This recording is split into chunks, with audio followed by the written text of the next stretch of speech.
এভাবে আমি সবগুলা থেতে করে নিব। আর সব রোজ বাইরে হয়ে যাচ্ছে তো। না তোমাকে দিব না দাদা, সব আমি খাই নেবো। দারুণ স্বাদ বন্ধু। মাইনেক দিব না। তুমি একাই খাও।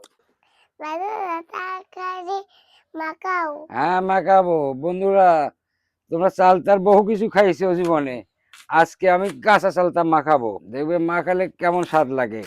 এই চালতাটা প্রথমে আমি কাটে নিব, কাটেলে পরে এই যে আস্তে আস্তে এগুলো খুলে নিব, এই যেভাবে খুলে নিব। দাদা আমিও করবো।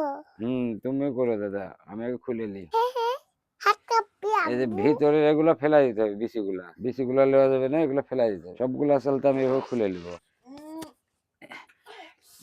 কাঁচাই এবার আমি এগুলো চিকন চিকন করে কেটে নেব, চিকন চিকন করে সবগুলো কেটে নেব। আর সাইডের পাতলাগুলা ফেলাই দিতে হবে, ওগুলো ভালো লাগবে। এই চালতাগুলো সুন্দর করে কেটে নিয়েছি, এগুলো আমি থেতে করব, থেতে করার পরে মাখাবো। চালতাগুলো সুন্দর করে থেতে করে নিতে হবে, সবগুলো এবার করে নিতে হবে। এভাবে আমি সবগুলো থেতে করে নিব।